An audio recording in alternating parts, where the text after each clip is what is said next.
intègre aujourd'hui la 6e section de l'Académie. Il s'agit du professeur Laurent Gillet. Il enseigne au département des maladies infectieuses et parasitaires de la faculté de médecine vétérinaire de l'Université de Liège.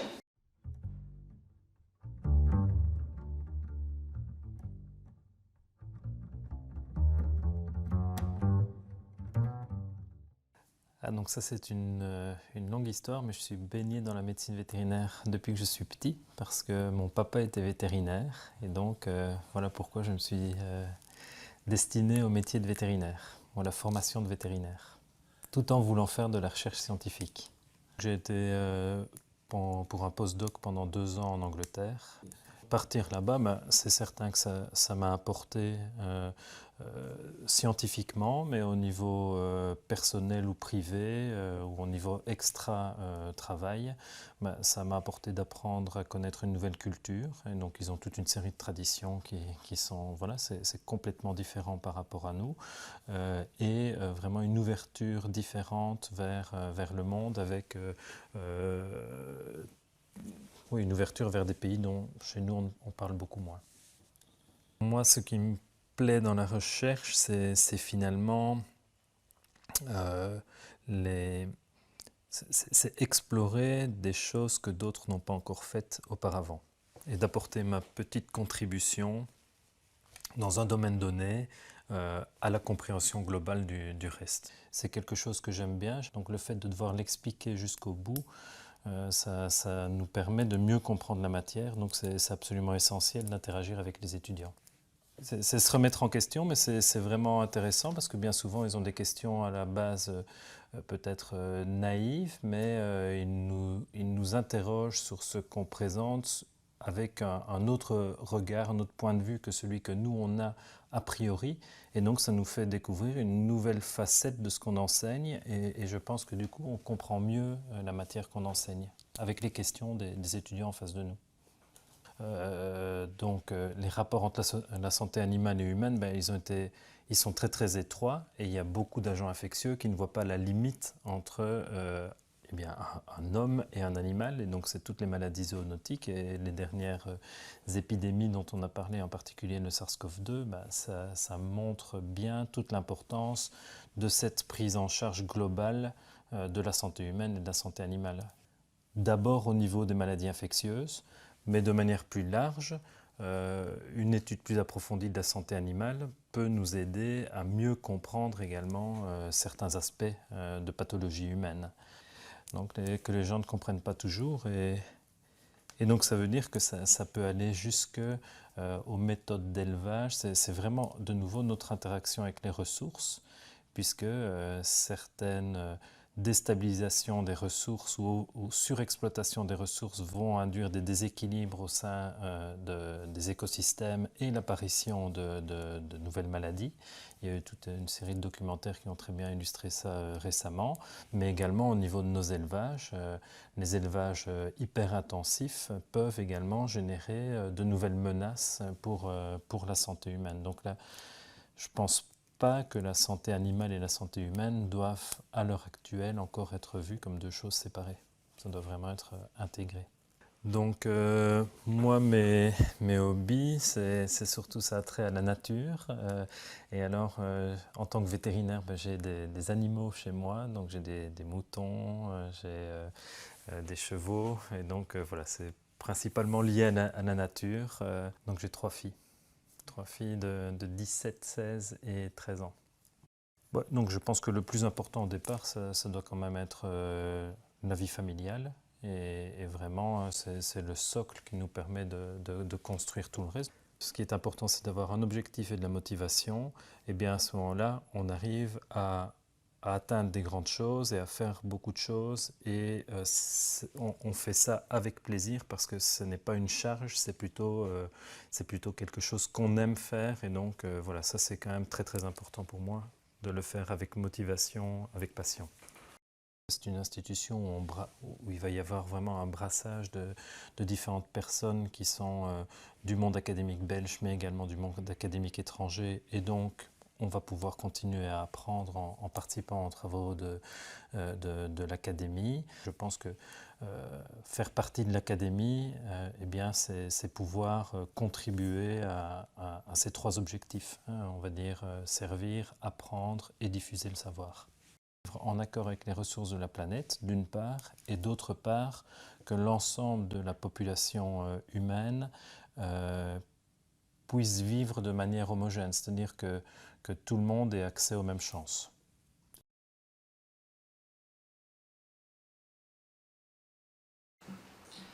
Le professeur Laurent Gillet est actuellement professeur ordinaire au département des maladies infectieuses et parasitaires de la faculté de médecine vétérinaire à l'université de Liège.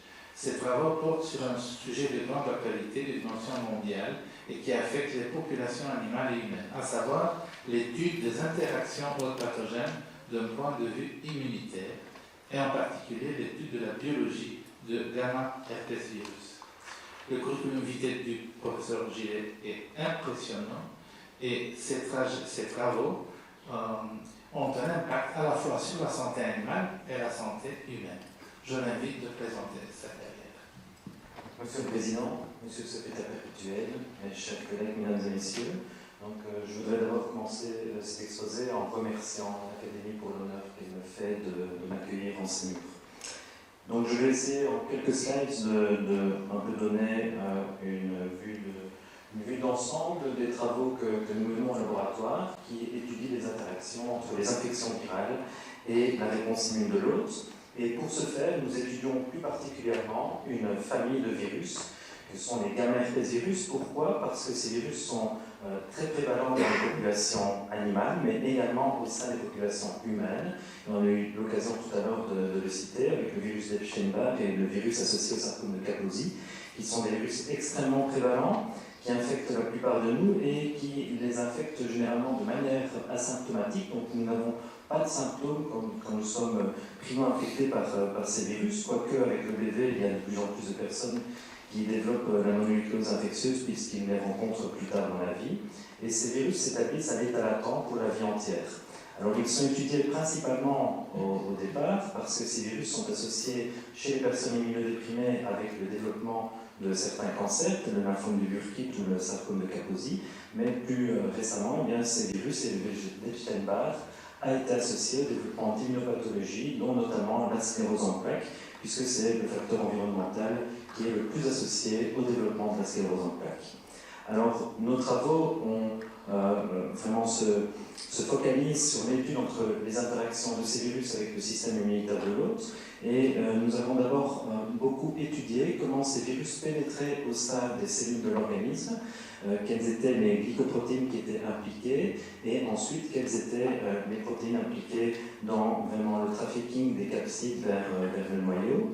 Alors c'était important d'étudier ces matières-là pour mieux comprendre comment le système immunitaire combattait ces virus et quels étaient les cibles de neutralisation et les moyens d'échappement que ces virus déployaient pour pouvoir échapper à cette reconnaissance par les anticorps neutralisants. Ce sont des thématiques particulièrement importantes ici qui ont été mises en avant dans le cadre de l'épidémie de SARS-CoV-2, et on a par exemple contribué dans le cas des gamma herpes virus à comprendre comment les glycans à la surface de ces virus, donc ces virus se décorent de sucre pour en fait échapper à la reconnaissance par les anticorps neutralisants. Ça, c'est tout un premier volet des recherches que nous avons menées, mais nous sommes intéressés depuis maintenant plusieurs années à un autre aspect, c'était de déterminer quelles étaient finalement les conséquences de ces infections virales persistantes, donc qui sont quasiment en chacun de nous, et quelles étaient les conséquences sur les réponses immunes de l'hôte. Alors, ces conséquences pourraient être des conséquences, premièrement, pour les réponses immunes à l'encontre de ces virus eux-mêmes. Donc on a étudié comment ces virus manipulaient la réponse immune de l'hôte à leur avantage, en tout cas pas toujours pour détruire l'hôte, mais pour pouvoir le préserver, pour pouvoir cohabiter plus facilement avec cet hôte. Nous avons également étudié comment le fait d'avoir été infecté par ces virus et d'être infecté à l'état latent déterminait nos réponses immunes à l'encontre d'autres agents infectieux.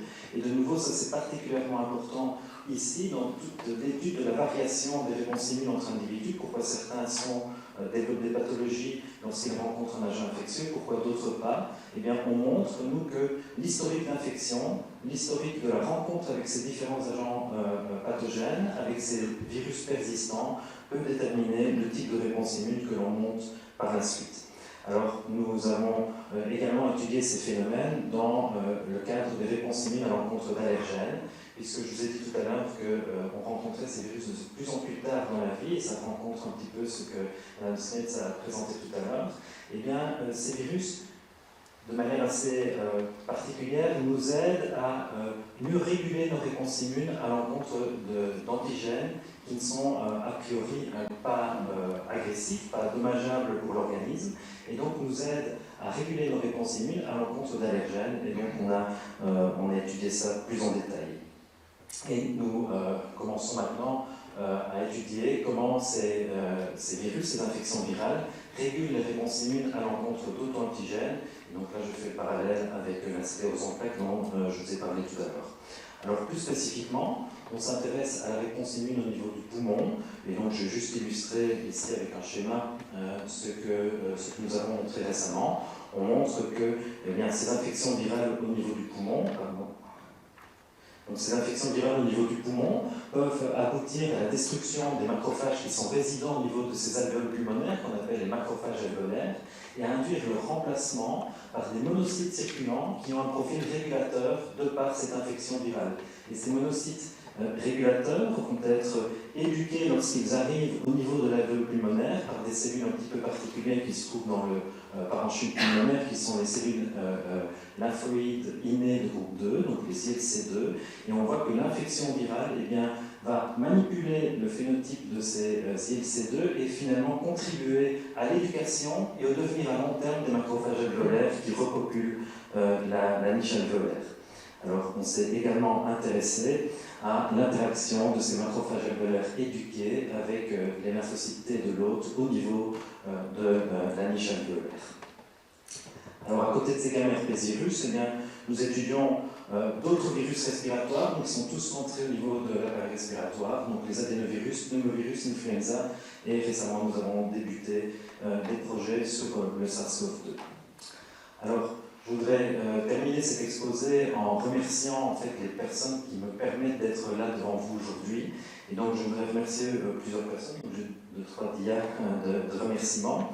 Et donc la première personne que j'aimerais remercier, c'est mon promoteur de thèse, le professeur Alain Lepachel. Donc on a vu que c'était très important d'être bien éduqué, d'être bien entraîné à la recherche et d'avoir cet amour de la recherche, cette passion de la recherche. Certainement, il a été un de ceux qui a contribué à cette passion de la recherche chez moi. Je voudrais remercier le Dr Philippe Stevenson, qui était mon promoteur au niveau de mon postdoctorat, qui m'a vraiment appris mon métier de chercheur. Le professeur Benjamin Doals, que je côtoie tous les jours maintenant depuis quasiment une vingtaine d'années, et je voudrais le remercier pour sa toujours disponibilité, ses avis avisés et posés qui m'aident beaucoup. Et dans le laboratoire, le docteur Bénédicte McKills, qui a commencé sa thèse au sein du laboratoire et qui maintenant dirige une bonne partie des thèses du laboratoire avec moi. Et donc son dynamisme, son enthousiasme et sa vivacité d'esprit ont certainement contribué à beaucoup d'études que nous avons réalisées. Alors en dehors du laboratoire, je voudrais remercier mes collègues de l'Université de Liège, en particulier le professeur Fabrice Bureau, avec qui j'ai beaucoup collaboré dans le cadre de l'épidémie de SARS-CoV-2, mais également mes collègues Tania Hart et Georges Do, puisque à côté des activités de recherche, je suis également vice-doyen à la recherche de la faculté en compagnie de Georges et Tania et mes collègues à l'extérieur. Alors, je vois un petit peu cette introduction et la reconnaissance au sein de l'Académie aujourd'hui que vous me faites, comme la reconnaissance également de tout le travail de toutes les personnes qui ont contribué aux résultats que vous venez de voir. Et donc je voudrais remercier l'ensemble des doctorants, techniciens du laboratoire, secrétaires, qui ont vraiment contribué de manière majeure à l'obtention de ces résultats. Et donc je vois ici une reconnaissance de leur travail également.